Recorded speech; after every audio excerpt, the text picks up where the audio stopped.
Boa noite, Fernando. Tranquilo? Boa noite, tudo jóia, Feliciano? Fernando, faz um tempinho que a gente não se vê pessoalmente, né? Mas queria te agradecer em você ter aceitado o convite de fazer esse bate-papo. Acho que é muito importante ter uma pessoa que é empresária, ter uma formação também como economista, para a gente discutir alguns assuntos que eu acho que interessam muitas pessoas, tanto estudantes quanto empresários que estão na mesma situação que você, que é do segmento de serviços, e foi meio que pego de surpresa nesse momento da pandemia, né? E está tendo que se reinventar aí, estou acompanhando a gente nesses nossos bate-papos. Mas, Fernando, para começar esse bate-papo, essa conversa, eu sou seu amigo pessoal, né? A gente já fez algumas viagens junto, foi seu professor durante algum tempo. Queria que você contasse um pouquinho da sua história. Quem que é o Fernando Redivo? Então, o Fernando Redivo é um empresário do ramo da alimentação, eu sou formado em economia, compartilho de vários interesses assim fora também da gastronomia, da alimentação. Eu gosto muito da economia, gosto muito de conversar sobre o agro, sobre viagens, etc. E, bom, eu acho que a gente Para te facilitar, eu gosto de fazer umas perguntas assim para as pessoas conhecerem um pouquinho de você. Você nasceu onde, Fernando? eu nasci em Curitiba. Minha família veio aqui para o Mato Grosso quando eu tinha 3 anos, então eles vieram para cá em 88. E meu pai começou no ramo madeireiro e depois eles foram para a agricultura. Eu cheguei a trabalhar com eles e depois fui dar um passo de abrir o Carmita, um empreendimento focado na área de alimentação. Acho que eu trouxe algo diferente para a cidade, algo que não tinha. Fora, eu digo, a gente deu um passo à frente do que a gente já tinha aqui, apresentando uma opção meio integrada de empório, padaria e restaurante. Então, a pessoa encontra um pouquinho de cada coisa lá no Carmita. E é uma área que eu gosto bastante, a gastronomia. Sempre me mordeu e me pegou, que me levou a adentrar nesse ramo. Para quem não conhece o Carmita, só para explicar, o Carmita é um restaurante aqui, um restaurante de alto padrão, que além disso tem um empório, tem a padaria. Minha esposa é apaixonada, né? E agora o Fernando está colocando uns vídeos e ela está ficando mais tempo em casa e fica acompanhando os vídeos de algumas dicas de culinária. Mas eu queria que você contasse assim como é que surgiu esse interesse pela culinária. E como que você se. Porque assim, muita gente acha que é fácil, né? Você vai lá e monta um negócio, agora eu quero ter um restaurante. Conta aí como foi a sua formação, o que você teve que fazer também para estar preparado para montar esse Exatamente. negócio. Foi uma ideia que foi sendo gestada durante muito tempo. Já era programada essa saída do ramo madeireiro, que eu trabalhava com meus pais, então já fui pensando em um outro negócio para mim dar continuidade como empresário, para mim me estabelecer. E eu sempre fui apaixonado por comida. Eu acho que começou quando eu fiz um intercâmbio. E eu digo sempre que eu saí aqui do Mato Grosso, em 2002, o Machado não era o Machado do jeito que era aqui em Sinop, de produto. Então, quando eu viajei, cheguei num outro lugar para viver em outro lugar, então você se depara com aquele mercado cheio, legumes, uma variedade de frutas, legumes, muito maior do que a gente tinha aqui. E já começou a me despertar esse interesse culinário por conhecer outra cultura. Só por curiosidade, você foi para onde? Eu fui para Nova Zelândia. Passou quanto tempo Então, lá? eu passei 6 meses lá. E é uma cultura é, que tem um intercâmbio cultural bem legal, porque é muito próximo da Ásia. Por mais que seja um povo de origem ocidental, ele tem um contato muito próximo com o Oriente. Então, você tem acesso à culinária chinesa, à culinária coreana, à culinária indiana. Isso aí foi abrindo os sentidos, o paladar, e eu acho que é aí que eu comecei a me apaixonar pela gastronomia. Que começou o meu namoro com a gastronomia. Mas e aí? Você decidiu assim, agora eu quero ser um mestre cuca? O que você fez? Você Então, fez uns cursos complementares? quando Como foi a pintou, criação? quando a gente pintou essa saída aí da madeireira, eu já vim com essa ideia. E paralelo à gastronomia, paralelo à economia, eu peguei e fiz vários cursos no Senac para para me aprimorar nessa área.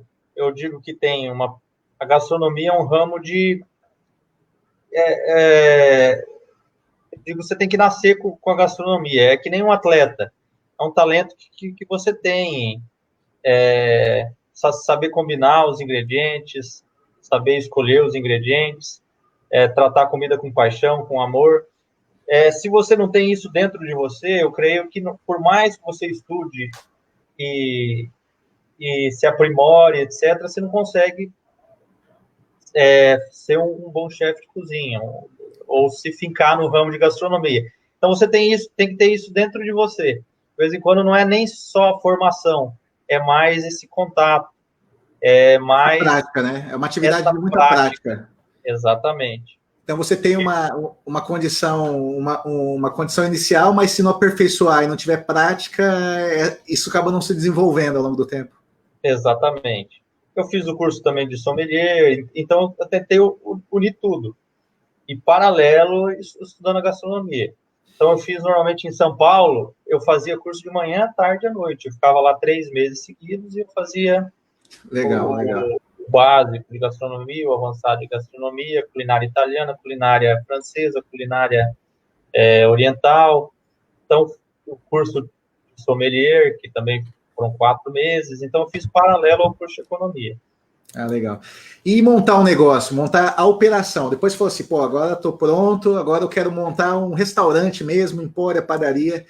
Como que foi essa caminhada? Qual foi a dificuldade? Foi encontrar gente qualificada? Foi abrir a empresa? Foi achar o ponto? O que teve de trajetória aí? Foram várias dificuldades. Primeiro, assim, eu montei algo bastante focado em algumas experiências que eu mesmo tinha vivenciado e que eu busquei fora, que eram de algumas metrópoles, São Paulo, Curitiba, são experiências que eu trouxe de cidades maiores. Então, a gente aqui em Sinop estava muito atrás no quesito de mão de obra, treinamento de garçom, equipe de cozinha.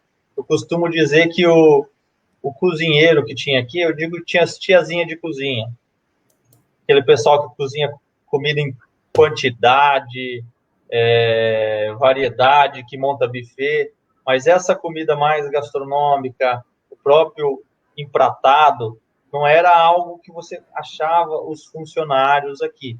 E a mesma coisa no trato do salão, assim. A gente não tem nenhum curso em Sinop de formação de maître, de maître ou de chefe de cozinha. Hoje, a gente tem alguns cursos de chefe de cozinha, então isso já vem facilitando bastante. Mas em 2014, quando Carmita foi aberta, não tinha nenhum curso nessa área. Então, até hoje é uma deficiência, porque a gente tem que treinar todas as etapas. A gente tem que dar o treinamento do cara que está no salão, treinamento do cara que está atrás do balcão, para ele conhecer os queijos, os vinhos, tem que dar treinamento para o cara da cozinha. Então, você forma o cara e ele sai, vai para outro lugar. Então, isso foi uma parte bem complicada. Hoje está estabelecido, a gente tem uma equipe formada, mas eu acho que isso foi o mais trabalhoso. Fora as etapas de abrir também o comércio. Eu tive, assim... eu fui tirar o alvará na prefeitura e eles falaram que eu tinha que ter o alvará do bombeiro. Fui no bombeiro, certo. Eles falaram que eu tinha que ter o alvará da prefeitura. Ficou nessa confusão, entendeu? Um não queria dar o alvará sem o alvará do outro e cada um pediu o alvará cruzado. E aí você não conseguia ficar pendente. Como é que você vai resolver isso, né? Questão de... A parte trabalhista é complicado, porque a gente tem que fazer a medição de temperatura para ver insalubridade. Cada estação tem uma insalubridade diferente. Agora, uma pergunta já, você está falando desses detalhes de burocracia, que é muito complicado. Até segunda-feira eu vou conversar com um aluno que está nos Estados Unidos, justamente para fazer essas comparações.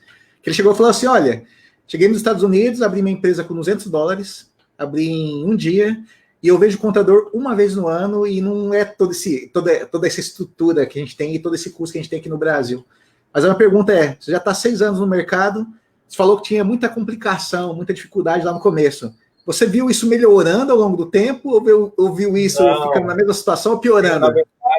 Na verdade, a gente vê a situação sempre piorando. Eu, nesses 5 para 6 anos que eu estou aí, do dia para a noite o governo muda NCM, categorias, tem que recadastrar o sistema inteiro. E isso aconteceu umas 5 vezes. Então, uma vez por ano, eles vão mudar código, sabe? De produtos. Mudar regra de... Então, isso cria uma dificuldade adicional enorme. Muda produto de categoria. Todo dia tem um novo detalhe. Um dia cobra essa substituição tributária, outro dia não cobra. Mudou o produto de categoria, mudou o NCM do produto.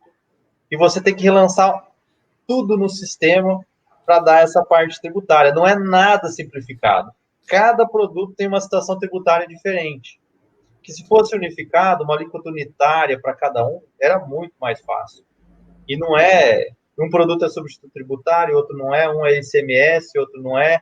Tem o pagamento na entrada, cálculo diferencial de alíquota. Agora tem o pagamento na saída, tem uma taxa de 2,83% do faturamento na saída também, que antigamente não tinha. Então, além de a gente ter um aumento de alíquota, o Cefaz sempre está mudando regra. E isso demanda muito tempo para você alterar no computador. Quer dizer, você poderia estar... Um dia, no outro dia, a nota não sai se você não tiver alterado. Feita a alteração. Sua operação para, e essa complexidade tributária, o tempo que você gasta com isso, você poderia estar criando novos produtos, tá pensando na prospecção de novos clientes, segmentação, criando linha. Então a gente fica correndo atrás de burocracia, de papelada, em vez de tá focando no negócio. Produtivo. Em vez de estar focando no negócio. Exatamente. Mas aí a gente está agora passando por uma situação que ninguém imaginava. Se eu perguntasse para você em dezembro, você deveria estar com vários planos, né? Você participa de alguma... Que sempre tem novidade lá no Carmita, né? Eu gostava daquela época que tinha os hambúrgueres fora nos eventos de rua, achava bem legal, né? Gosto de comer um hambúrguer. Até ontem, né? Foi o Dia Internacional do Hambúrguer, né? Falei para a Soraya de ontem. Mas... Ninguém esperava a gente estar numa situação agora, numa pandemia. Essa pandemia está gerando um impacto em número de mortes. A gente deve estar passando dos 26 mil hoje. E foi um choque para quem é dos segmentos econômicos também. Só que quem acho que está sentindo mais são aqueles segmentos que dependem de interação, depende de você fazer a visita ao local, no caso de restaurantes, bares, sorveterias, segmento de entretenimento. Como é que foi para você, assim, no dia que saiu a portaria da prefeitura falando, olha, segunda-feira, restrição total, como é que você está vendo a questão da pandemia e como que foi para você, como empresário, e para os outros empresários do seu setor de restaurantes aí que vocês têm contato, como é que foi? Tipo, do nada eu tenho a situação de poder fechar. Eu brinco assim, que todo ano sai nos relatórios de agência de risco de pandemia, né? E a gente nunca acha que vai acontecer. Então, a última grande pandemia foi 100 anos atrás, foi a gripe espanhola. Então, é um risco que estava presente, mas, ao mesmo tempo, estava muito longe, porque não está na memória, na nossa memória recente. Eu acho que muito poucas pessoas vivenciaram realmente a gripe espanhola e estão vivas ainda. Sim, sim. Então, primeiro é um choque, você exatamente não sabe o que fazer. A primeira reação foi fechar o comércio e dar férias para a equipe. Porque da mesma forma que eu, como agente econômico, não sabia o que fazer, o meu cliente também não sabia. Então, ele tinha receio, medo de... Mesmo antes do fechamento, né, que foi em São Paulo, dia 24, aquela semana já começou o impacto. Já percebeu... Você já percebeu que as pessoas pararam, já tinham reduzido as visitas no estabelecimento? Incrivelmente, assim, aquela semana da véspera de decretar o bloqueio lá em São Paulo no dia 24, o faturamento já caiu para menos da metade. Então, o público já estava bem assustado. Não tinha muito dado da propagação, de alastre. Então, foi uma reação de pânico no começo. De medo, né? De medo. De incerteza, ninguém sabia o que fazer.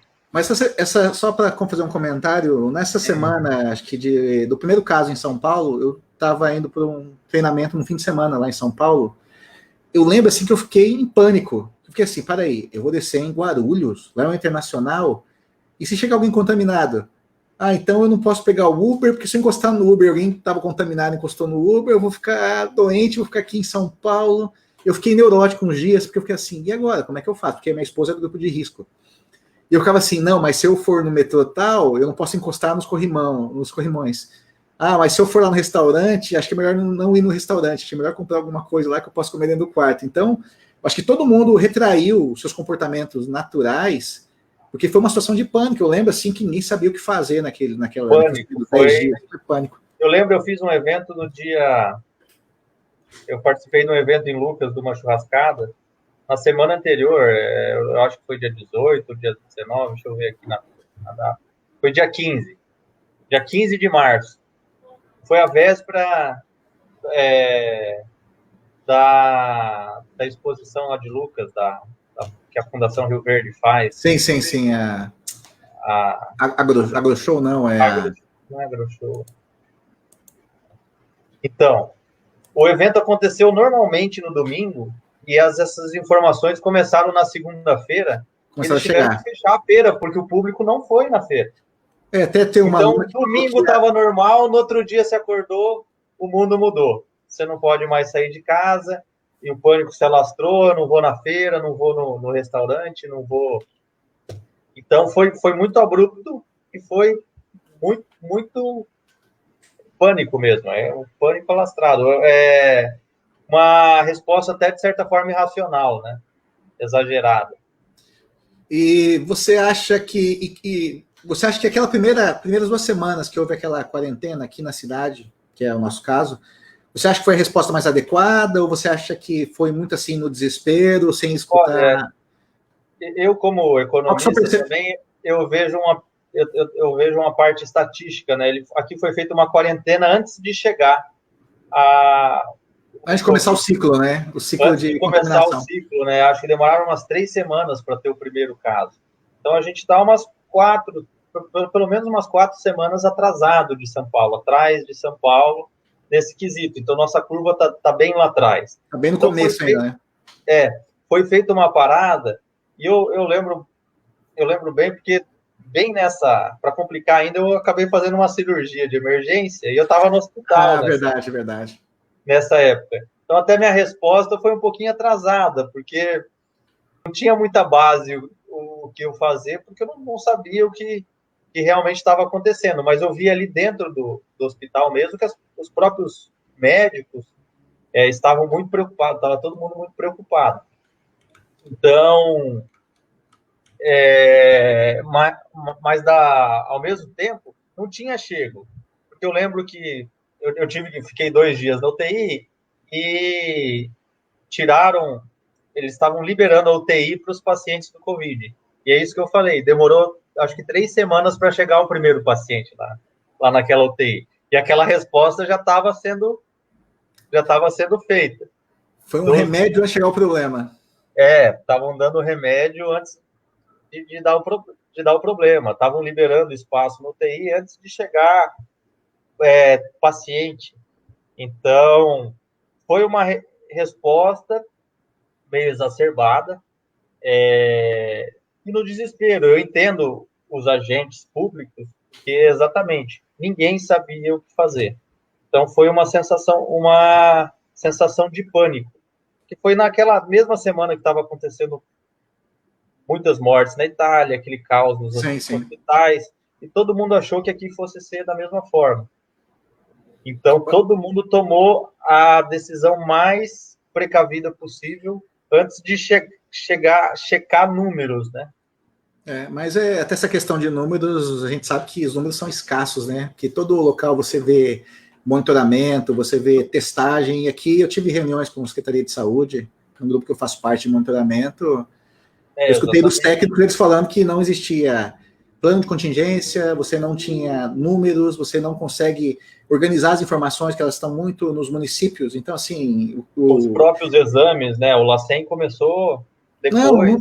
Não foi estruturado. A gente estava usando um plano de contingência da Copa de 2014. Assim, não estava nada pronto, entendeu?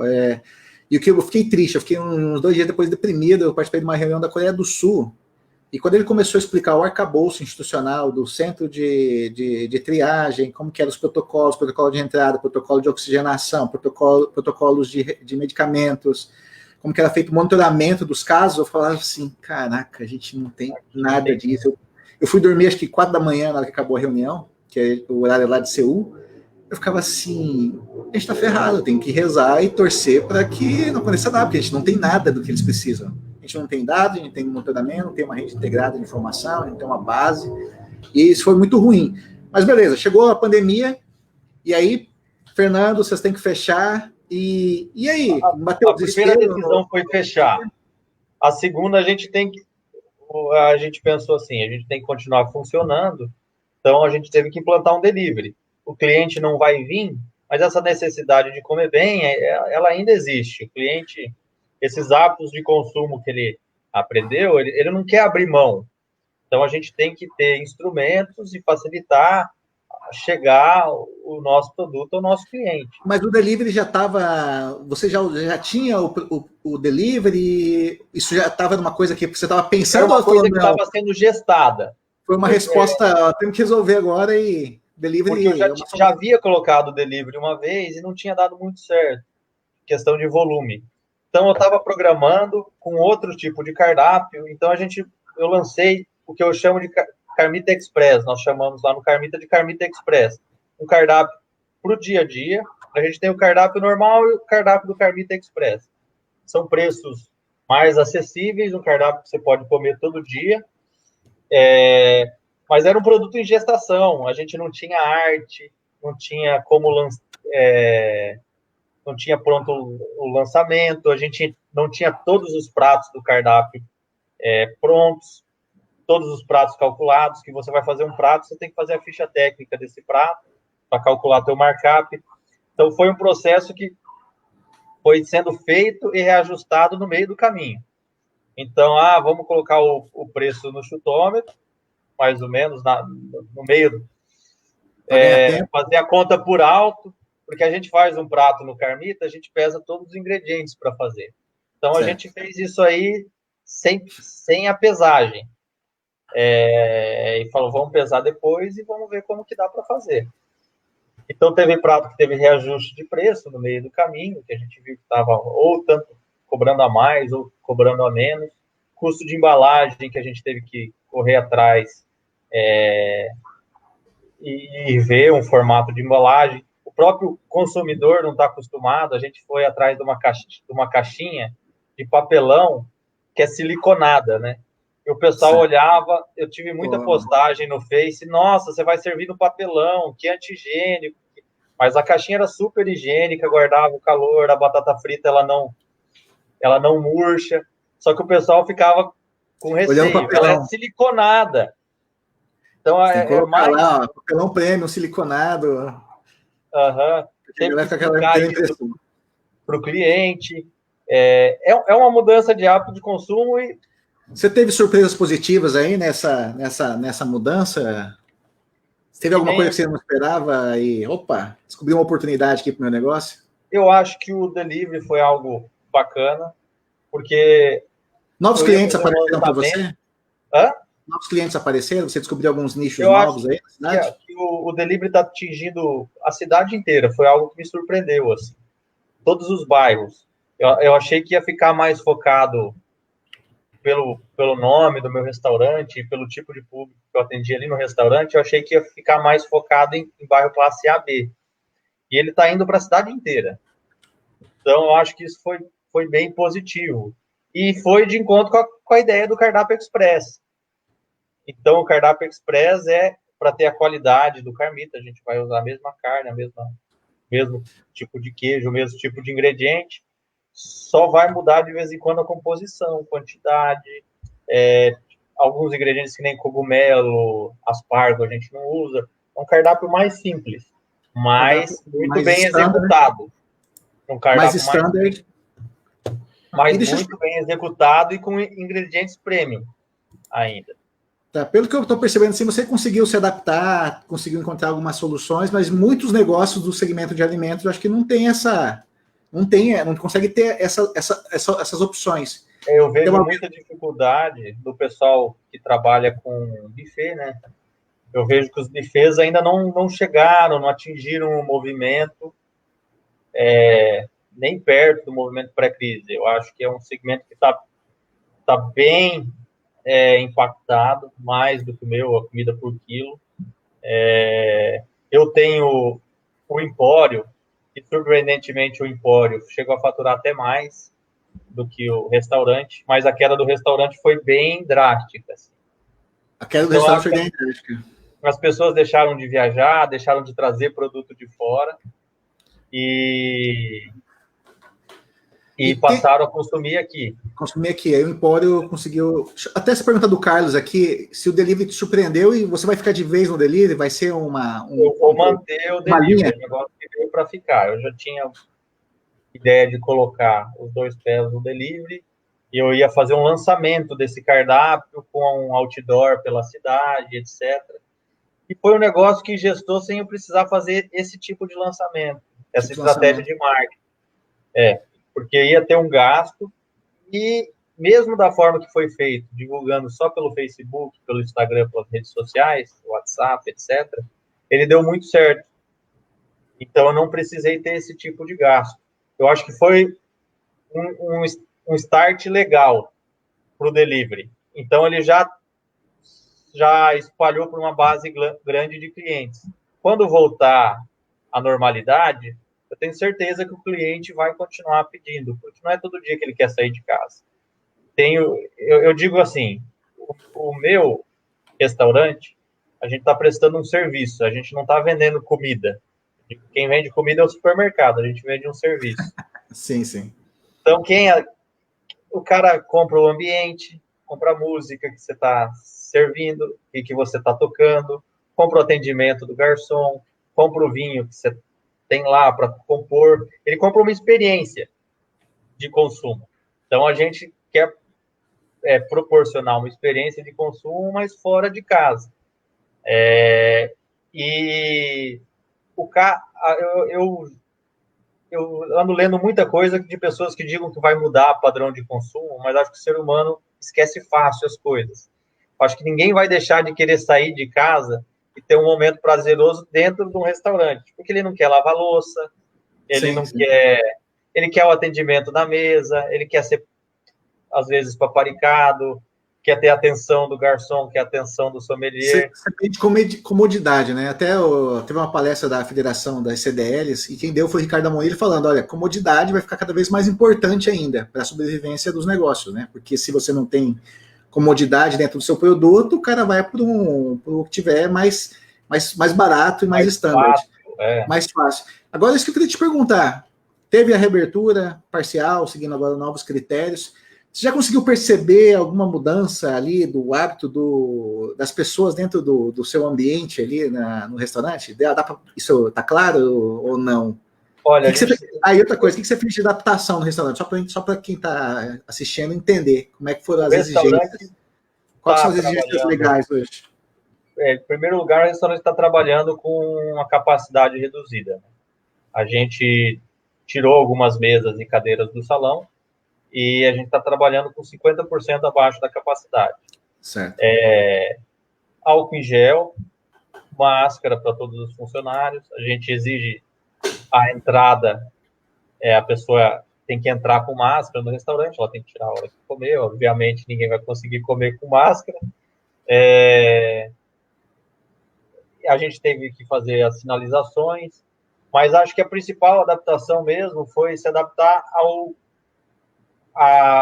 perfil de consumo do cliente que mudou, a forma do cliente consumir, exatamente lidar com esse medo de ir ao restaurante. Até segunda-feira teve um casal que são clientes bem regulares, que vão toda semana, eles ligaram para pedir o prato, para chegar lá e comer rapidamente e não esperar o prato lá. Entendeu? E não esperar o preparo do prato. Não estar lá enquanto... Então, tem o cliente que está morrendo, que tem muito medo, e tem o cliente que é menos precavido, né? Que ele não se importa. Então, a gente lida com todas essas expectativas. Você chegou a ter problema com esse tipo de cliente, que o cara não tô nem aí, chega lá sem máscara? Ah, eu digo assim, eu tenho clientes muito bons. Eu acho que todo mundo entendeu. Todo mundo entendeu e compreendeu e ninguém agiu de forma assim precipitada. Não quero usar máscara, não vou usar máscara. Todo mundo compreendeu e respeitou. Mas assim, o cara que não queria sair de casa, ele não saiu. E o delivery, que nem eu digo, ele tem um ticket médio menor, porque ele não tem toda essa experiência de consumo. O cara não compra a bebida, não compra o vinho, não compra o serviço. Então, também foi uma adaptação. Outra coisa, assim, o meu restaurante trabalha muito com evento, né? Os eventos alavancam o caixa, que nem você falou do chefe na rua. A gente tinha um chefe na rua programado para depois do Dia dos Namorados. Na semana que trancou o comércio, a gente tinha o almoço espanhol programado para dia 29 de março. Então, a gente teve que cancelar esse almoço espanhol. Esse ano a gente não fez o Dia das Mães, porque eu passei, no domingo anterior, eu passei em frente ao restaurante por quilo e 5 carros no restaurante por quilo. Falei, meu Deus, vou fazer o Dia das Mães, não vai dar ninguém. Ninguém vai querer sair de casa. Ninguém tem mãe também, né, agora mais. Então, eu tomei por base assim, a gente pode até não ganhar, mas a gente não vai perder. É melhor deixar de ganhar do que perder, entendeu? Esse Dia dos Namorados que vai ter agora, vai ser um termômetro para você sentir se essas datas especiais estão retornando aos poucos? Eu acho assim, o movimento tem gradualmente voltando ao normal. Eu digo que é um novo normal, porque a composição agora é o delivery e o restaurante. O ano começou muito embalado, então, assim, eu estou faturando 20% a menos nessa última semana que o ano passado. Mas no começo, estava faturando um terço. Um terço. Então, gradualmente, o pessoal está voltando. Mas eu tenho medo, como empresário, que o crescimento de casos, as pessoas voltem. Que nem eu disse, nós estamos atrasados na curva, né? Quando a gente alcançar os outros estados que estão mais graves, a gente alcançar esse nível da curva, né? Então, até sobre isso que eu vou... Receio. Agora eu não tenho resposta. Eu vou usar os seus dotes agora de economista e menos de empresário e menos de mestre Cuca do Carmita. A pandemia começou a chegar finalzinho de fevereiro, início de março, e a gente estava naquela discussão, até um dia a gente passou 1 hora conversando sobre quem que estava fazendo um prognóstico mais adequado. Até a gente estava entrando numa discussão sobre modelagem, sobre como que se comportaria a pandemia, porque era uma pandemia nova, a gente estava olhando os dados da Ásia, os dados da Europa, mas a gente não tinha parâmetro, né, para falar sobre isso. Agora passou 2 meses, a sua sensação, pelo que eu estou percebendo, é que a gente ainda nem começou. E a minha sensação também é muito parecida, tá? Porque eu fiquei muito assustado nas últimas reuniões que eu tive com técnicos do governo, em relação a gente tem que só se preparar, porque vai ter contaminação, é natural, porque é um vírus de transmissão comunitária. Mas a minha pergunta que eu vou fazer para ti agora é em relação ao dado que saiu hoje. A economia brasileira caiu 1,5 trimestre comparado com o trimestre do ano passado. O segmento de serviço já estava recuando e pegou só 15 dias de pandemia. Esse trimestre foi ruim porque ele foi ruim. Tá? Então a economia brasileira já estava capengando no início do ano. Aqueles 15 dias ali que entram no trimestre foram maus, foi ruim. E o agro foi o único segmento que cresceu. Esquece a pandemia, depois eu vou te perguntar da pandemia. Como é que você estava sentindo o ano? Você acha que você estava mais confiante que iam ter reformas? Para mim, começou muito bem. Eu fiz uma projeção de crescer 10% e coloquei metas com a equipe e tal, e eu cresci 13% acima dos 10%, e 14% em fevereiro, e até 15 de março estava... Faturamento. Então, o meu faturamento tinha sido robusto o crescimento. E o que aconteceu, eu estou no ramo de restaurante, então a pessoa está mais confiante no cenário, ele consome mais. Então, em vez de ele consumir um vinho de R$70, ele se permite consumir um vinho de 100, por exemplo. Em vez dele pegar um prato mais barato, ele se permite um prato mais caro, uma carne de Angus, uma carne selecionada, um vinho especial. Então, o ticket médio estava subindo. Subiu. Eu vi que eu sentia, pelo menos no meu segmento, na minha empresa, a confiança do empresário estava aumentando. É difícil a gente saber quanto da queda de serviço foi da pandemia ou foi do resultado fraco, né? Mas o meu resultado pessoal e das pessoas que eu converso, aqui na nossa região, pelo menos, era bastante positivo. Tanto de construção, de setor de construção, de setor de material elétrico, de setor de restaurante, que eu converso bastante com o pessoal. Então, estava todo mundo com uma expectativa bem positiva e estavam com números positivos.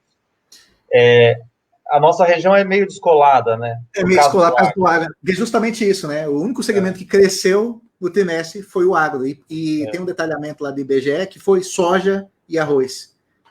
Excluindo o Rio Grande do Sul, que teve o problema de estiagem. Estiagem, né? Agora, a soja continua puxando, né? Então a gente está meio numa ilha ainda, né? Essa região aqui do Mato Grosso ainda tá um pouco protegida em relação a isso. Eu acho que a gente está protegido. O dado do PIB é preocupante, porque essa queda do PIB, o PIB voltou para o nível do terceiro trimestre de 2012.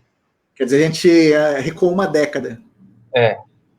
Então, vamos pensar que o grosso da queda no PIB vai vir nesse próximo trimestre. Uma pergunta que eu estou fazendo para os meus amigos. Não, a gente nem espera, imagino que vai sair de resultado, mas é uma pergunta que eu faço com meus amigos e fico discutindo com meus colegas, os economistas lá, será que a gente perdeu o foco em tentar conter a pandemia nesses grandes centros onde a pandemia se espalhou e a gente ficou muito em debates ideológicos em vez de discutir como conter a pandemia? Eu acho que assim, primeiro foi uma resposta de pânico. O vírus não estava presente em todo o território nacional. Eu li na época que o número de prefeituras era 500 e poucas prefeituras 10% só. Que tinham o Covid. 500 e poucos municípios que tinham o Covid. E tinha 3 mil municípios que decretou estado de emergência.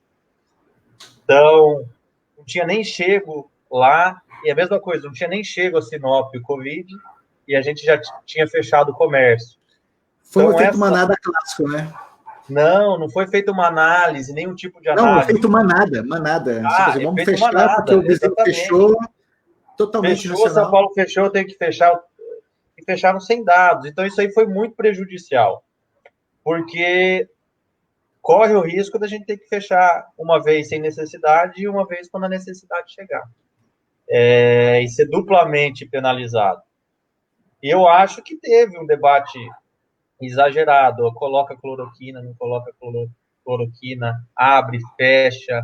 E teve muita gente que pode parecer insensível, mas não tem como evitar mortes, né? Tem como a gente achatar a curva. Mas essas contaminações vão acontecer em algum determinado período de tempo. Então, a gente tem que ver o melhor trade-off entre trancar e gerar o menor impacto econômico na região. Gerar o menor impacto econômico.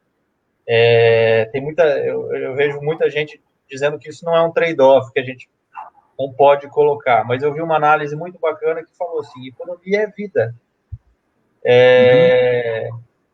O cara sai de manhã para trabalhar para tirar o sustento dele, para trazer alimentação, a melhor alimentação para a família dele, para poder comprar os remédios, para poder ter uma casa decente, para poder ter um espaço bom para morar. E através da economia que a gente pode usufruir de todos esses benefícios. Então, não é um trade-off entre vida e não vida. As duas formas estão preservando a vida e vão ter efeitos bem catastróficos, eu acho, se a gente fizer um recrudescimento exagerado, que nem um fechamento sem necessidade antes do vírus chegar. Então, tudo tem que ser feito em cima da maior base estatística possível. Talvez a gente tenha aplicado um remédio antes de a patologia ter aparecido, né? Essa talvez ter aparecido. Acho que é claro que você falou ali que talvez vou ter que sofrer 2 vezes por um problema só. É uma coisa que está ficando muito clara. Então, eu acho que isso que pesa na resposta a pandemia, que os governos deram de forma exacerbada. Eu vejo assim, eu tenho um cunhado que está em São Paulo, lá realmente a situação está... Está caótica, está quase 90% de tem um ocupação. restaurante em São Paulo, lá realmente a situação complicou. E você pensa assim, um profissional liberal, um eletricista, um pedreiro que trabalha por conta própria, né? Ele perde o sustento do dia para a noite, né? Você tinha me comentado que até dentro do segmento as empresas têm um fluxo de caixa muito curto dentro do seu segmento, desse segmento de alimentação, né? Então muita gente não consegue nem sobreviver muito tempo, né? Tem essa situação. Mas aí a gente está falando dessa situação econômica ruim.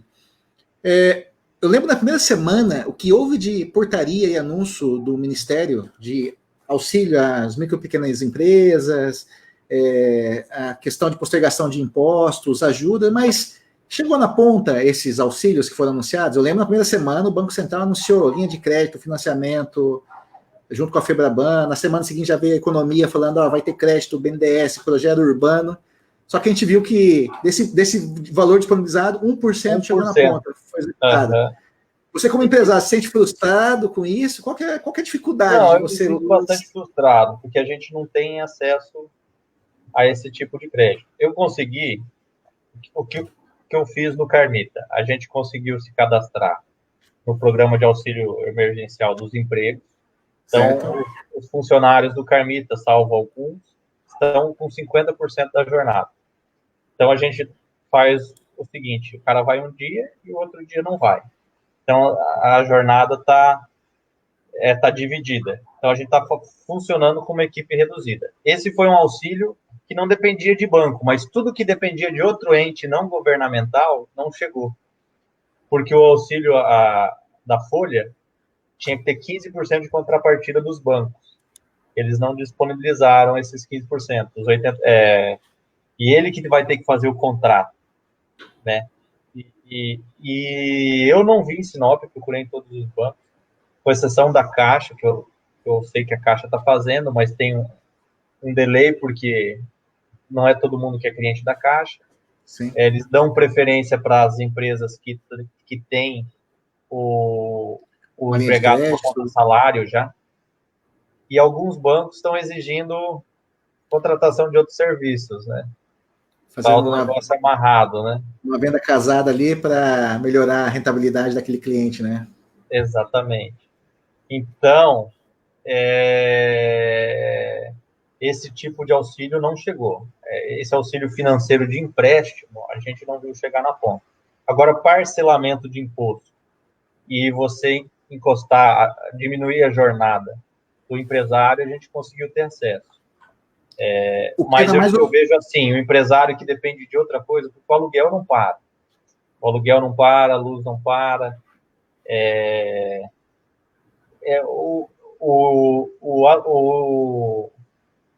O custo de mercadoria vendida é uma parte do pacote, mas você tem todo o seu custo fixo, né?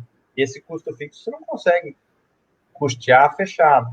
E como você mesmo citou, o segmento tem um fluxo de caixa bem apertadinho, muito curto, porque o cara compra, ele vai diariamente no mercado.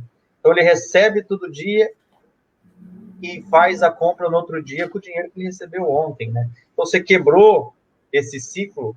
Não é todo empresário que tá bem estabelecido, que tem dinheiro na conta, que tem possibilidade até de acesso a linhas de crédito. Eu peguei uma linha de crédito que não era que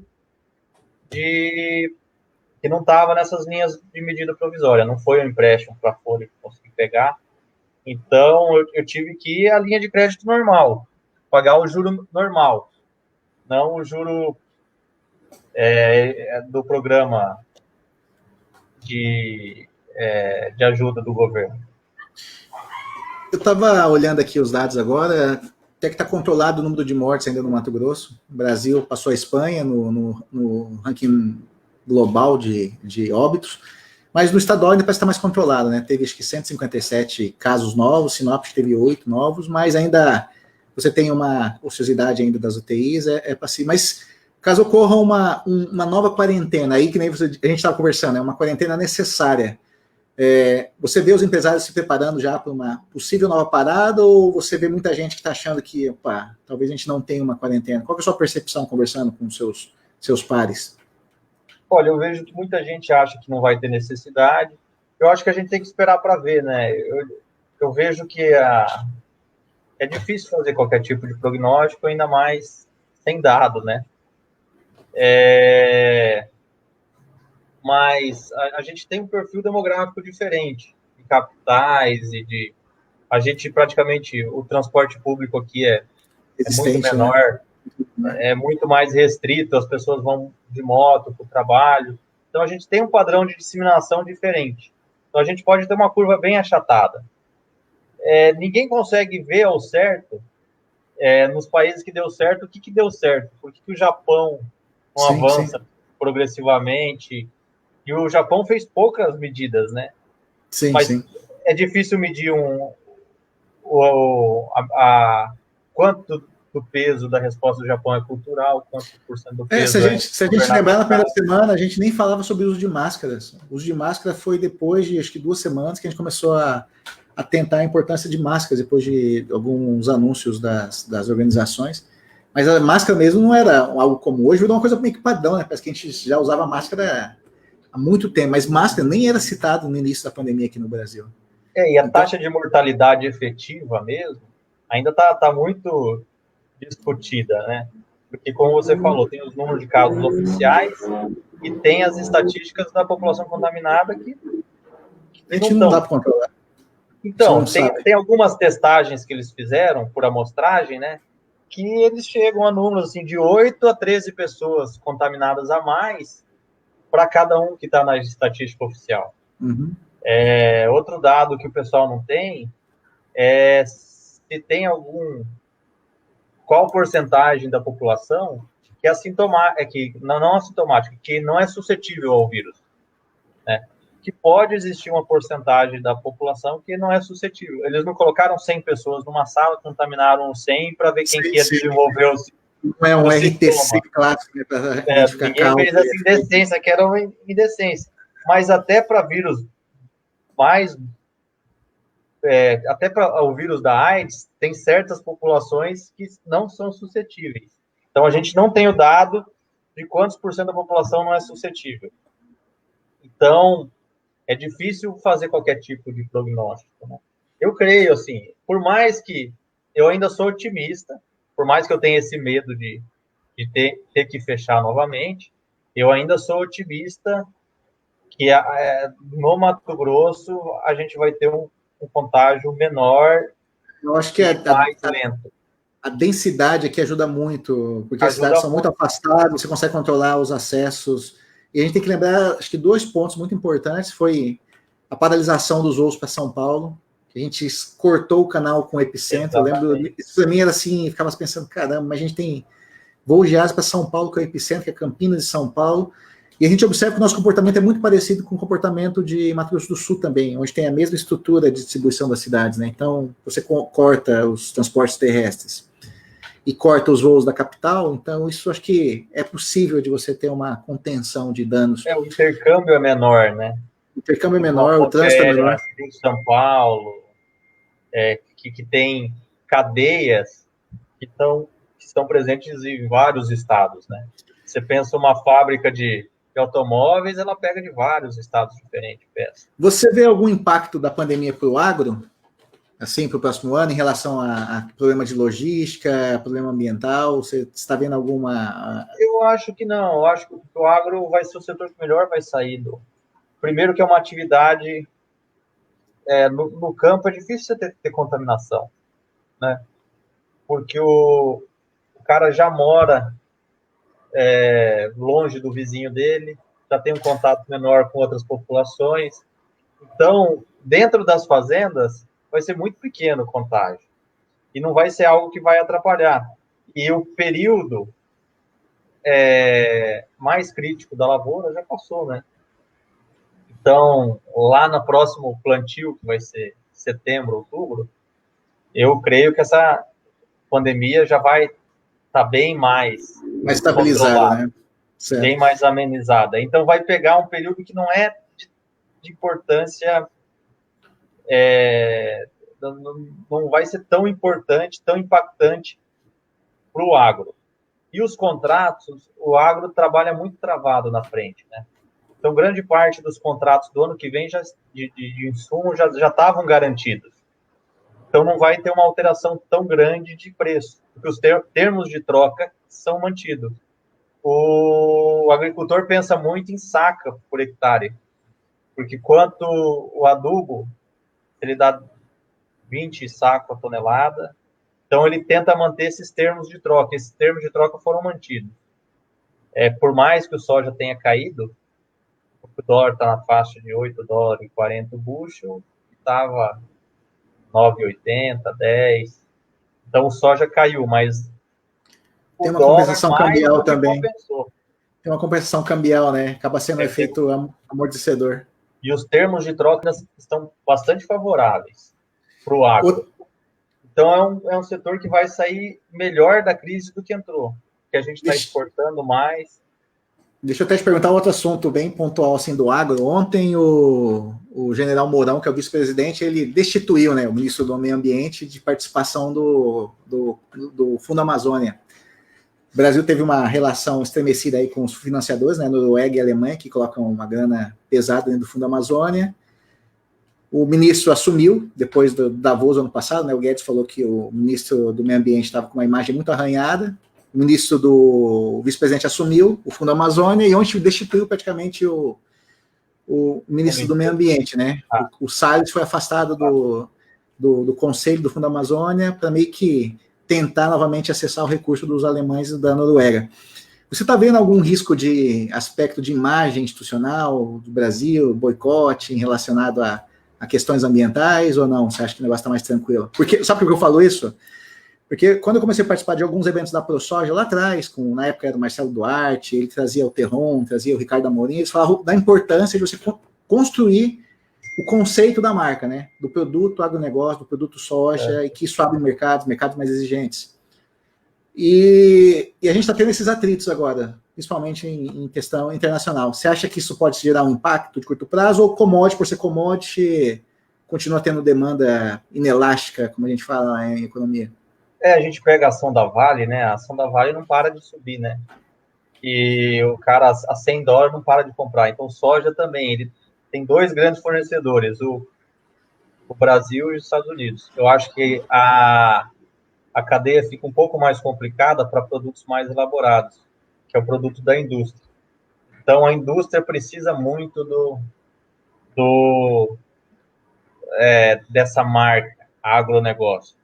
Na verdade, é uma falta de comunicação enorme, porque o agronegócio brasileiro é um dos mais sustentáveis do planeta. Reserva legal só existe aqui. Área de preservação permanente perto dos rios só existe aqui. Fora do Brasil, até a Austrália, que eles falam que é exemplo de meio ambiente, você pode derrubar até chegar ao rio, não tem área de preservação de bacia. Então, o agronegócio brasileiro é muito sustentável, só que tem uma falha enorme de comunicação. E a gente tem um exagero de leis ambientais, que é o que a gente tem que combater. Então, é difícil comunicar isso. Qualquer tipo de iniciativa de diminuir as restrições ambientais acaba gerando um atrito muito grande com a imprensa, que tem um ruído muito grande das pessoas que não entendem. Sim. E eu acho que colocam a ideia como especialista. A pessoa não viu como que é o agro aqui, ela não conhece o agro. Então tem uma tem uma ideia muito errada do agro. E a gente tem que conseguir vender o que a gente faz. O que a gente faz, porque é muito claro, é muito superior a qualquer país faz. Isso que eu ia perguntar agora, é um problema de comunicação. Você acha que o agro deveria conversar mais com outros segmentos e menos com o agro? Porque às vezes você fica fazendo uma cerimônia para quem já é convertido. Talvez não está precisando... Exatamente, da porteira para fora. Eu acho que a gente precisa melhorar essa comunicação. Agora, a minha maior preocupação é como fazer isso e como você bloquear o ruído dessas outras pessoas que querem criar, de vez em quando, mais divergência do que resolver problema. Que a pessoa não está interessada em resolver o problema e conhecer o agro e fazer do agro brasileiro um sucesso e passando a ideia do que ele realmente é. A pessoa quer criar um barulho, uma celeuma, quer criar uma celeuma, celeuma, quer criar uma assimetria de informação. Exatamente. Com um interesse totalmente, às vezes, excluso, assim, sabe? Muitas vezes é falta de conhecimento mesmo, mas muitas vezes é má fé. Eu enxergo que tem muita má fé no meio. Tem muita dor de cotovelo do Brasil que dá certo, sabe? Outra pergunta técnica, assim, de agro. Tá tendo uma discussão sobre recuperação judicial hoje para proprietários rurais. Tá? Eu estava conversando com alguns produtores falaram assim, olha, isso pode ser bom, às vezes, para a pessoa que está precisando, mas para o setor você acaba impactando a nota de crédito de todo o segmento. O que você acha de você usar esse instrumento de recuperação judicial para dentro do agro, para produtores rurais? Tem um debate em cima da CPR, né, das CPRs não poderem ser executadas durante a safra. Eu acho que isso aí é muito prejudicial do setor. Entrar numa recuperação judicial e você não poder entrar na justiça e requerer a cédula de penhor rural que você fez. Na verdade, você fez uma venda adiantada, né? Você financiou o produtor em troca da produção dele lá na frente. Se esse instrumento de CPR entrar na lei de recuperação judicial, eu acho que vai ser muito danoso para o setor, porque hoje o setor consegue crédito barato. É um dos poucos setores brasileiros médios que tem uma taxa de juros na faixa de 8%, 7,5%, 8% ao ano. Eu não vejo outro segmento que fature menos do que 4, 5 bilhões que tenha essa taxa de crédito. Então, é aquele negócio, o cara está dando tiro no pé, apoiando isso daí, e não está nem vendo. É complicado, a gente tem que passar, entender.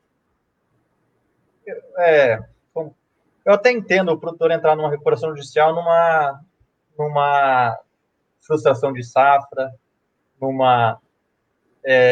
que não choveu, que mas aí existem outros caiu. Mas existem outros mecanismos financeiros para resolver isso, né? Você tem... Exatamente. Na verdade, hoje, assim, o Brasil é o maior produtor de soja, de algodão do mundo, e a gente quase tudo é comercializado via Chicago, que tem essa insegurança. Eu acho que, ao invés de dificultar esses instrumentos, a gente tem que aperfeiçoar e fazer eles mais seguros. E o Brasil tem que pegar essa parte da comercialização. A gente tem que parar de deixar de olhar Chicago quando a gente fala em soja, porque hoje o Brasil é o maior exportador de soja. Então, a gente tem que trazer para dentro esses mecanismos de execução de penhor rural e tornar eles mais seguros, judicialmente mais rápidos, mais eletrônicos, que já tem iniciativas que a CPR a IDM e a BUG já fizeram, né, CPR eletrônica. Uhum. Então, a gente tem que ir nessa direção, não de dificultar o cumprimento de uma CPR. Não, é um tiro no pé que está se dando. Porque acaba sendo um risco que vai atingir todo o segmento, né? E banco é fácil, né? Banco precifica isso, precifica a linha de crédito. Na verdade, uma CPR como uma debenture, garantida em ação. Sim. A CPR a garantia é o produto. Se você aumentar o risco daquele instrumento financeiro, você vai pagar juros mais altos para todo mundo. Exatamente. Vai pagar juros mais altos, né? E hoje tem letra de crédito agrícola que é isento de imposto de renda. Então, tem que aproveitar desses instrumentos, dessas vantagens institucionais e tem que modernizar ela. Eu vejo dessa forma. Pelo contrário. Última pergunta do agro que eu vejo, que eu queria fazer para ti sobre o agro, a gente percebe que o maior parceiro comercial do Brasil é a China, e do agro nem se fala, então. Mas a gente vê que tem uma ala dentro do governo federal que não quer uma aproximação tão perto com a China, e às vezes acaba sobrando para o agro o agro acaba virando uma moeda de troca nessas negociações entre Brasil, Estados Unidos, Brasil e China. Qual que é a sua percepção em relação a como que deve ser esse comportamento comercial Brasil e China? Uma linha mais ideológica ou uma linha mais pragmática de ele é o nosso principal cliente? Ou eu não, sempre não? sou a favor do pragmatismo. Eu até entendo as medidas que o Trump, por exemplo, tomou, porque a China não é, na verdade, uma economia de mercado. Eu vejo assim, uma empresa, uma montadora de automóveis americana não pode chegar lá na China e montar uma indústria de automóveis sem se filiar a uma empresa local. Mesma coisa aconteceu com a Qualcomm, a mesma coisa aconteceu com a Nokia. Então, a China não é uma economia aberta. Você lutar com essa assimetria é muito complicado. Mas não é o caso do Brasil. A gente só vende para a China. Porque o Brasil não tem uma fábrica de automóvel, o Brasil não vende pouca tecnologia, né? Poucas exceções, né? Eu vejo assim, a TOTUS, mas não está nesses grandes mercados da nova economia, etc. Nessas barreiras tecnológicas que dependem de capital mais intensivo e muito de capital humano, de tecnologia, de patente, etc. Né? Então, eu entendo a luta do Trump, mas eu acho que o Brasil fazer a mesma coisa é um tiro no pé. A gente não está ganhando nada, né? Eu entendo a barganha do Trump, porque os Estados Unidos têm que a perder e tem uma simetria de mercado e de condições, que uma empresa chinesa pode ir e abrir uma filial nos Estados Unidos sem ter que se filiar a ninguém. Agora, os Estados Unidos não podem fazer a mesma coisa em setores estratégicos na China. Então, enquanto não quebrar essas paredes, eu sou a favor do que o Trump vem fazendo, mas o Brasil fazer a mesma coisa, de novo, é um tiro no pé. Então, o Brasil tem que partir para o pragmatismo. Uma linha mais pragmática. Né? Fernando, eu tenho uma pergunta para você. Pergunta para mim? Pode fazer. A gente sempre... É uma coisa que a gente sempre conversou sobre qual que era a realidade dos preços da terra, né? Se condizia com a realidade do mercado financeiro. Naquela época, você comparava com a taxa Selic, né? Tinha uma disparidade muito grande. O que você acha disso daí agora que a gente vive numa era de juro real negativo, né? Juro real negativo. Quase zero. Você pegar a Selic a 2,75%, 3% é menos do que a inflação. Então, tem um juro real negativo. Olha, como que as coisas mudam, né? Perspectiva. Mudou porque mudou a condição. Porque quando você está numa situação de normalidade, você está olhando principalmente rentabilidade, porque o risco é baixo, numa situação de normalidade, e a liquidez não interessa tanto aí numa situação de normalidade, porque a ideia é que você não vai ter que trocar um ativo financeiro por outro. Numa situação anormal, e eu estou até passando por essa situação, eu estou fazendo um imóvel agora aqui na cidade, nunca imaginei ter que ter uma casa, imobilizar capital, mas é que mudou a condição. E no caso de uma pandemia, numa situação hoje que a gente está vendo um atrito entre China e Estados Unidos, que estão quase declarando uma guerra, já estão em uma guerra comercial, mas estão quase declarando uma guerra real. A gente está numa situação de uma pandemia de um vírus que ninguém conhece, ninguém tem protocolo de atendimento, ninguém sabe quando vai começar e quando vai acabar. Eu acho que a principal característica de um ativo financeiro agora é segurança. Segurança. Tá? Nesse momento, rentabilidade não interessa, nesse momento, liquidez é o que menos interessa segurança. Aí, ouro, commodities, que nem você estava falando, do minério de ferro, você está falando da produção de alimentos, aqueles bens necessários, aqueles bens fixos, bens tangíveis, eles acabam valorizando. Eu estava olhando o preço do ouro desde a metade do ano passado, o aplicativo do Banco do Brasil é bem legal, que ele vai dando cotação do ouro. Não sei nem sei para que estava aquilo lá. Mas é impressionante como começou a subir muito rápido, e nessa situação normal, o preço do ouro praticamente duplicou. O preço de terra também, porque ela tem as características de tangibilidade. É impressionante, né? Eu posso ter um automóvel mais caro do mundo hoje e não tem lugar para onde ir com esse automóvel. Eu posso ter recursos, mas não consigo fazer uma viagem. Eu estava olhando hoje as pessoas falando que não existe mais voo entre São Paulo e Nova York. Quer dizer, que mundo maluco que a gente está. Então, a gente está buscando segurança. olhando minha cesta de consumo recentemente, eu falei assim, olha, eu só estou gastando agora com um imóvel, recentemente, e todos os outros meus gastos estão vinculados à segurança. É máscara, é álcool gel, é higiene, sabe? Então, mudou o meu perfil.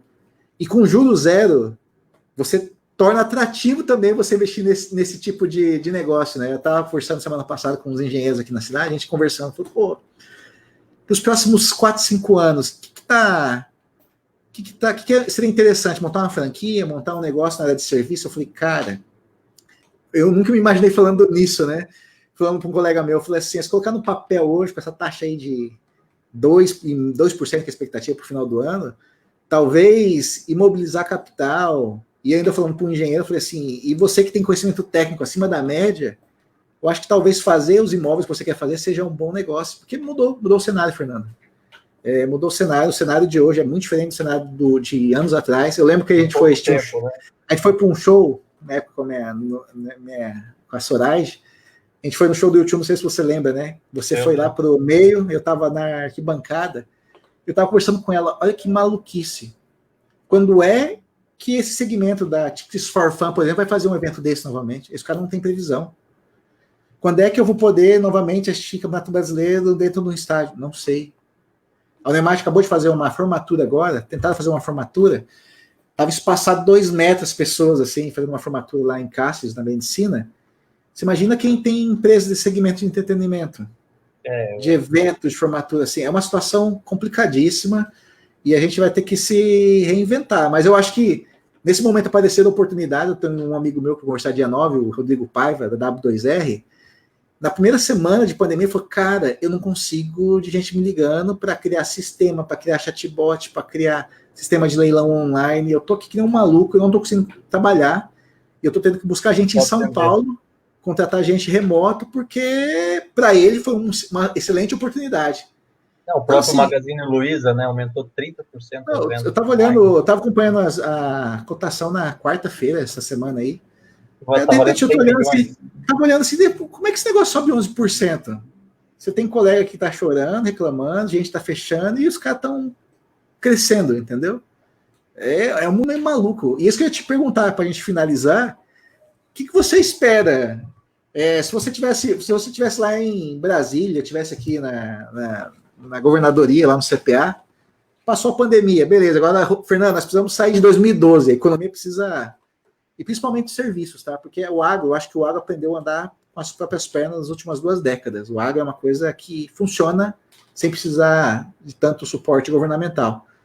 Agora, serviços, o segmento de varejo precisa de burocracia, papelada, imposto. A gente está descobrindo um monte de coisa inútil, né? Que a gente tem e que a gente precisa acabar. O que você faria, assim? Qual que seriam suas propostas para fazer uma recuperação? Olha, eu até mudei dogmas, né? Tem coisa que a gente revê, que nem o negócio da terra. Tem algumas coisas impensáveis que, de vez em quando, assim, eu falo. Eu acho que estímulo econômico para algum setor é válido, né? Uma linha mais keynesiana, eu não digo apertar o botão e deixar tocar por 2, 3 anos, né? Mas para um start da economia, eu li esse tempo atrás, eu acho até válido, que imprimir papel cabe hoje. Não sei se chegou a ver que faltou papel, moeda, né? Sim, sim. Porque mudou os meios de transação, porque eu digo, a população mais bancarizada, classe A, B, não está consumindo, porque eles consomem muito serviço, né? Sim, sim. Então, o papel passou a circular mais, então cabe uma base monetária maior. Até o Roberto Campos chegou, e o Guedes falaram nesse sentido, né? O Guedes falou que eu aceito rever meus dogmas, que até tem espaço para isso, tem uma discussão. Claro que tem um limite para tudo isso, né? A questão é a extensão. A gente não é os Estados Unidos que pode ligar a impressora e... Sim, a gente vai ter um problema fiscal, né? A gente pode repetir o que a Dilma fez em 2003, 14, 15. Exatamente, fazer isso com responsabilidade. Mas abriu espaço para algumas coisas que não tinha cabimento eu tá falando, sabe? Ou tá pensando. Não estou dizendo que eu estou que eu estou falando que tem que fazer, mas o que eu estou dizendo é que eu passei a me questionar algo que eu não questionaria nunca. Porque é uma situação nova, né? Olha que coisa maluca, né? Você foi meu aluno, você sabe. Eu perguntei para várias pessoas, pro meu chefe, perguntei para o pessoal do governo várias vezes, e toda vez que eu pergunto assim, e aí, quando é que a gente vota? Sabe qual a resposta que eu escuto? A resposta padrão é, ninguém sabe. Ninguém sabe. Ninguém sabe. Porque o pessoal começa a se questionar, beleza, vamos voltar. Como é que a gente vai voltar para uma sala que eu não tenho espaço adequado? 30% da equipe é do grupo de risco. E o aluno que não assiste aula, como é que eu vou registrar se ele está fazendo atividade? Começa a vir um monte de perguntinha. Você começa a falar assim, eu não sei, não tenho ideia. Eu não tenho ideia e essa é a minha sensação. Das mudanças pós-pandemia, eu acho que a maior mudança vai vir não do padrão de consumo das pessoas, mas das empresas. Elas vão repensar reunião, vão repensar cadeias, vão repensar... eu digo assim, o ser humano, a gente tem um comodismo, a gente esquece muito rápido as coisas. Agora, a memória corporativa, eu acho que ela dói um pouquinho mais, então ela vai partir para algumas coisas efetivas. Eu digo que o consumidor, no ano que vem, ele vai esquecer que tem pandemia, ele vai consumir no restaurante do jeito que ele sempre consumiu, ou vai ir no shopping. Eu digo assim, não vai ter uma mudança brusca. O consumidor, pessoa física, né? Agora as empresas vão. A velocidade da mudança das empresas vai ser muito maior do que a velocidade do consumidor, na minha visão. A gente está descobrindo que um monte de burocracia que a gente faz não é necessária. Viagem corporativa, já parou para pensar o que vai impactar o segmento de turismo? Eu também acho. Eu acho assim, eu passei 3 anos. É uma cidade que vive de turismo corporativo. Na verdade, os hotéis lá, não é o turista que vai lá para passear, é o turismo de negócios que rola em São Paulo. Isso aí vai acontecer bastante. Eu acho que vai impactar enormemente esse tipo. Agora, eu estava olhando um dia o orçamento de um dos campos da nossa universidade, 20% do recurso era para logística. Eu fico pensando assim, peraí, para que a gente estava gastando tanto dinheiro? Por que eu tinha tanta estrutura de caminhonetes, carros, motorista, diária, deslocamento? Cada vez que eu ia fazer uma reunião em casa, eu gastava 12 horas para ir, 12 para voltar, 24 horas, mais 3 diárias. O custo financeiro é absurdo. E hoje eu começo a falar assim, peraí, hoje eu consigo fazer aula à distância, hoje eu estou fazendo webinar, eu estou conseguindo assistir show. Teve um show de rock, esses dias eu assisti com o meu enteado, com o Matheus, no Fortnite, um desses rappers famosos aí, transmitiu, né, 6 shows dentro da plataforma do Fortnite. Eu fui assistir com ele, foi legal. Aí você fala assim, que maluquice é essa, né? Então a gente começa a rever o nosso comportamento, mas essa é a primeira vez que alguém me fala que comportamento do consumidor não vai mudar, que todo mundo está falando que vai mudar muito. Não, né? Eu acredito que vai ter uma mudança. Eu acredito que ela não vai ser tão abrupta quanto é para as empresas. Teve empresa que tirou do papel em 60 dias plano de 3 anos. Coisa que eles iam colocar nos próximos 3, 4 anos em prática, sabe? Eu acho que a mudança empresarial foi muito mais impactante do que a mudança de hábito de hábito corporativa foi mais impactante do que do consumidor. Você chegou a ver as empresas que estão avisando já que quem não quiser retornar, não precisa retornar, trabalhar remoto. Tem um colega que trabalha na PGR lá em Brasília, ele estava me falando sobre isso. Que ele estava trabalhando já num sistema de fazer um dia na semana um home office, porque era 2 horas de deslocamento do bairro até chegar lá perto do palácio. Hoje eles anteciparam. Tudo que estava planejado para ser feito em 3 anos veio por agora. O Twitter anunciou que quem não quiser mais voltar para a sede, não precisa mais voltar para a sede. E a gente começa até a realizar, né? Para que eu preciso ter aquela estrutura que tem um custo fixo elevadíssimo? Imagina para o mercado de escritório, né? De laje corporativa, sabe? O que vai ser? Vai impactar. Eu acho que a mudança das empresas no longo prazo vai mudar bastante. Isso que eu digo, ela vai ser mais impactante do que a mudança do consumidor.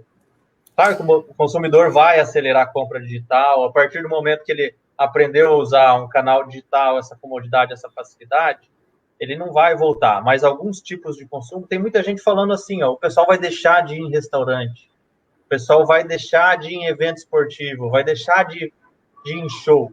São experiências que você não consegue ter em casa. Sim. São experiências únicas. E isso que eu sou contra. Tem pessoas dizendo que esse tipo de experiência vai mudar, que o cara vai assistir live em casa. O cara não vai deixar de ir num show. Estava vendo a matéria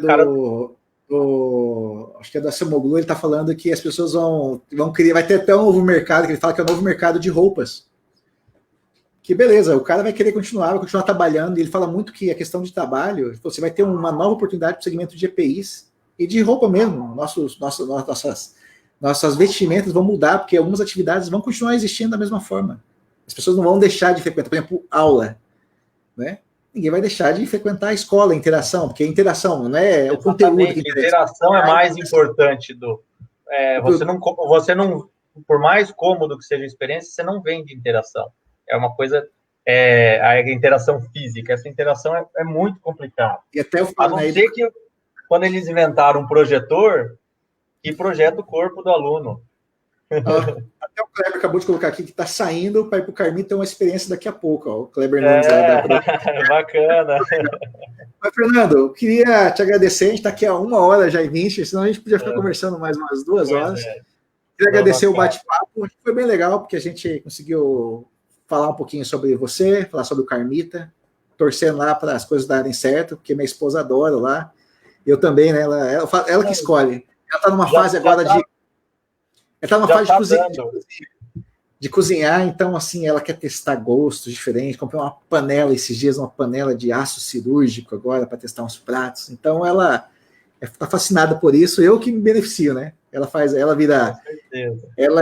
a escolha e eu acabo me beneficiando das escolhas culinárias da Zoraide. E a gente conversou também sobre a economia, sobre agro, dar um panorama geral. Bem variado. A gente combina de conversar mais uma vez. Pois é. Pessoalmente, aí. Depois da pandemia, então.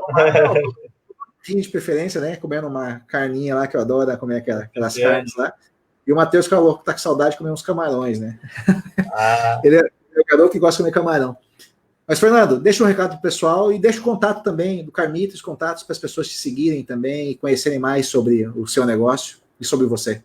Então tá jóia. Quem quiser ir no Carmita, conhecer o Carmita, o endereço pode pedir agora digitalmente, acessar o cardápio no Facebook e no Instagram e telefonar lá no 35310379 ou fazer uma visita para a gente ali na Avenida das Cibipirunas, próxima à nova Caixa Econômica Federal, fica, digamos assim, na metade do caminho entre a Caixa e o ginásio esportivo.